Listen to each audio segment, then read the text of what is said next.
अपघातग्रस्त कर्मचाऱ्यांच्या कुटुंबियांस निलंगा आगाराकडून मदतीचा हात 1,03,111 रुपये देत वारसांचे केले सांत्वन। निलंगा आगारातील एका बसचालकाचा काही दिवसांपूर्वी अपघाती मृत्यू झाला होता। या कुटुंबास मदत म्हणून निलंगा आगारातील सर्व कर्मचाऱ्यांच्या वतीने या कुटुंबियास 1,03,111 रुपये रोख रक्कम नुकतीच दिली आहे।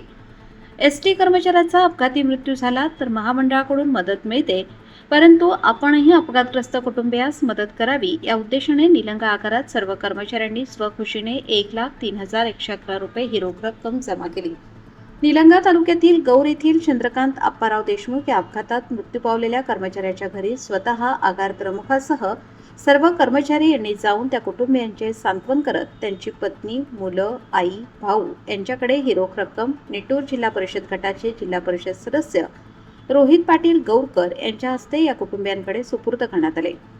यावेळी निलंगा आगाराचे आगार प्रमुख अनिल बिडवे, धीरज भालके, हंसराज पाटील, विष्णू नाईकवाडे, विष्णू माने, कृष्णा माने, कमलाकर मुळे, शिवराज भोसले, हनुमंत पाटील, उमेश सांडूर, पुंडलिक कवठेकर, शाहूराज बोरोळे आदी कर्मचारी व दिगंबर पाटील, विठ्ठल देशमुख, बाळासाहेब पाटील, तुकाराम चामे, सूर्यकांत देशमुख आदींसह गौर येथील नागरिकांची उपस्थिती होती।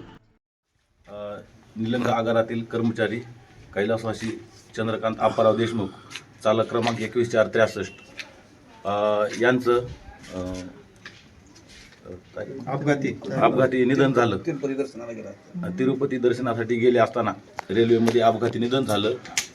त्याबद्दल फुलाची पाकळी म्हणून आमच्या सर्व चालक, वाहक, यांत्रिक सर्व निलंगा आगारातील कर्मचाऱ्यामार्फत त्यांच्या कुटुंबाला आम्ही 1,01,11 रुपयाची मदत केलेली आहे। आणि त्यांच्या कुटुंबाला म्हणजे आता माणूस तर काय आपण परत आणू शकत नाहीत, पण त्यांच्या कुटुंबाला आधार मिळावा म्हणून आम्ही सर्वांनी मदत केली। आणि त्यांना त्यांच्यानंतर त्यांच्या घरच्यांना अनुकंपासाठी जे नोकरी मिळणार आहे त्याबद्दल त्यांना जे सहकार्य लागेल ते सर्व आमच्या प्रशासनातर्फे करण्यात येईल।